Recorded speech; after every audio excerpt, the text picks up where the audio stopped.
Sometimes disaster wears a clown's face. These are real-life failures so strange you would think someone made them up.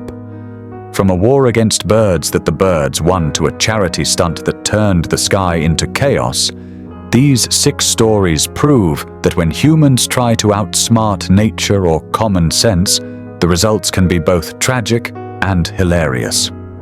Throughout history, people have made bold, bizarre, and sometimes downright ridiculous decisions, all with the best intentions.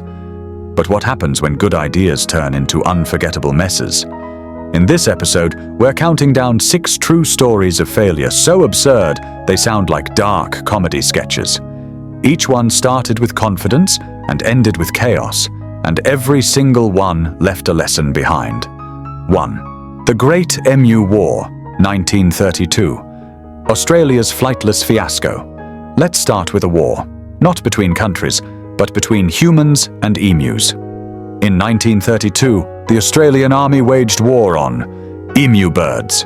Yes, with World War I barely over, soldiers armed with machine guns were deployed to cull wild emus, damaging wheat farms in Western Australia. The emus prevailed. The birds proved surprisingly tactical, scattering faster than the gunners could fire. After expending large amounts of ammunition, the military managed only token kills and eventually withdrew in defeat. Major G.P.W. Meredith dryly observed, "If we had a military division with the bullet-carrying capacity of these birds, it would face any army in the world," admiring how emus could absorb bullets and keep running. The Emu War is now a beloved piece of absurd history, a reminder not to underestimate nature or overestimate one's firepower. It embarrassed authorities into exploring non-military pest control. Decades later, it remains a punchline, a war story with 0 human casualties and endless comedic ammunition. Speaking of natural disasters that got out of control, our next story proves that even something sweet can turn deadly. 2. Boston's Great Molasses Flood, 1919. Sticky and deadly. It sounds like a joke. A giant tank of molasses explodes, sending a 15-foot wave of syrup sweeping through city streets. But for Boston's North End on January 15, 1919, it was a terrifying reality. Over 2.3 million gallons of molasses burst from a poorly built tank, moving at about 35 miles per hour. The viscous wave crumpled buildings as though they were made of pasteboard, reported the press. 21 people, plus multiple animals, drowned or were crushed. Rescuers found victims literally stuck in molasses. Molasses, waist-deep, covered the street. Here and there struggled a form. Whether it was animal or human was impossible to tell, one account noted. The tank's steel was much thinner than required, and rivets were flawed. The company both ignored leaks and painted the tank brown to hide them. Beyond the absurdity, the disaster had real impact. The tank owner was found liable after residents sued en masse. The molasses flood remains a classic lesson in engineering ethics and a very sticky entry in Boston's history. And while that disaster was caused by human negligence, our next one was caused by pure human overconfidence. 3. Oregon's exploding whale, 1970. Blubber goes boom in November 1970. Authorities in Florence, Oregon faced a whale of a problem. Literally. A 45-foot, 8-ton sperm whale carcass had washed up and begun rotting on the beach. Lacking experience in whale disposal, someone decided to blow it up with dynamite and let seagulls clean up the pieces. Spoiler, it did not go as planned. The blast sent a 100-foot geyser of blood, blubber, and sand into the sky. It was like a blubber snowstorm, recalled reporter Paul Linman of the raining flesh chunks. Huge hunks of whale meat fell from the heavens, one crushing the roof of a car a quarter-mile away. Spectators were forced to flee as stinky blubber rain pelted down. Miraculously, no one was hurt except everyone's dignity. And one poor Oldsmobile. The infamous exploding whale became a legendary news story and a case study in over-the-top problem-solving. Oregon quickly changed policy. Now beached whales are buried instead of blown up. This fiasco illustrates that sometimes the cure can be far messier than the problem. But if you think that was messy, Wait until you hear about the time 1 million balloons fell from the sky. 4. Balloon Fest 86, Cleveland.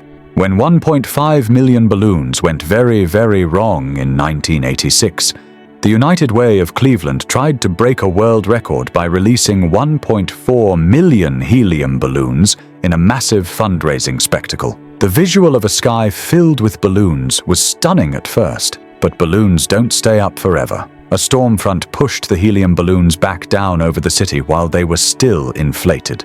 What followed was literal grounding of flights, traffic accidents, and a lake full of balloons. Burke Lakefront Airport had to shut down a runway due to balloon litter. Drivers on highways crashed after getting distracted by what one paper called a slow-motion blizzard of multicolored orbs. Even worse, Coast Guard rescue efforts for 2 missing fishermen were hampered. Searchers couldn't distinguish heads from floating balloons. Tragically, the fishermen drowned.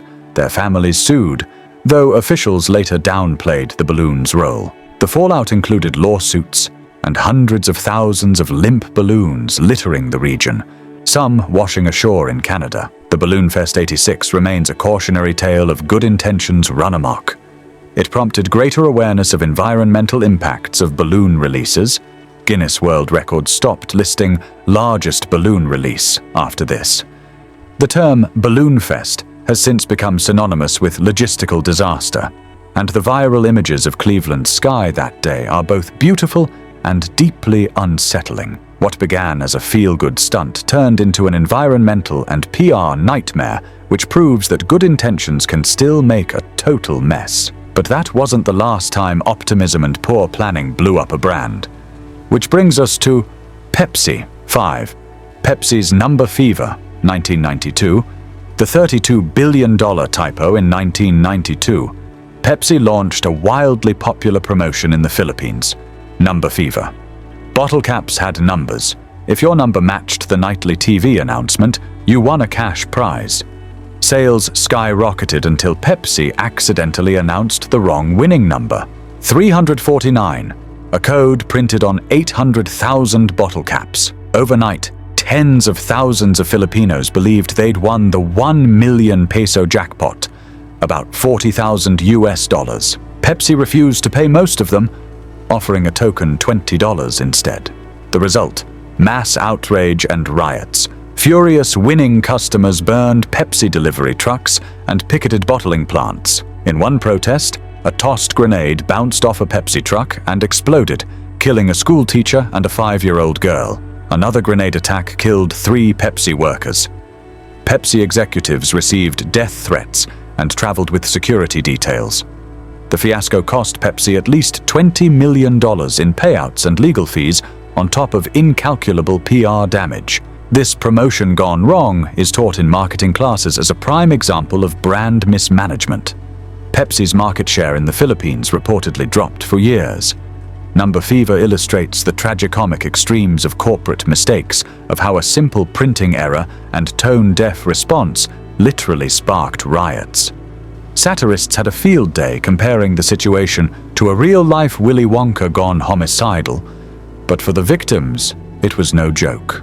The legacy: companies now take sweeping precautions with contests and fine print, and 349 remains a legendary bad luck number in Pepsi's Hall of Shame. But even that disaster can't compete with our final story. A modern fiasco so public, it became the internet's favorite meme. 6. Fyre Festival, 2017. Luxury paradise turned Lord of the Flies, billed as an ultra-luxe music festival in the Bahamas. An exclusive island villas, gourmet chefs, mingle with supermodels. The Fyre Festival was hyped by influencers, and thousands paid $5,000 plus for tickets. What they got? A catastrophe so meme-worthy it crashed Twitter. When guests arrived, they found a half-finished tent city, actually disaster relief tents thrown up on a gravel lot. No running water, scant food, and 0 musical acts. The gourmet-catered dinner turned out to be the now infamous sad cheese sandwich, a slice of processed cheese on limp bread with some lettuce, served in a foam box. One attendee's photo of this meal with the caption, "Literally bread, cheese, and salad with dressing," went viral. As night fell, stranded festival goers fought over soaked mattresses, and luggage was tossed off a shipping container in a chaotic heap. Mass chaos. "It's every man for himself," one trapped attendee tweeted, comparing it to Lord of the Flies. Eventually, the event was cancelled before it even began, and shocked guests were evacuated. The Fyre Festival fiasco became the gold standard of modern fraud and incompetence, spawning documentaries, lawsuits, and prison time for organizer Billy McFarland. Culturally, it provided schadenfreude-laden entertainment.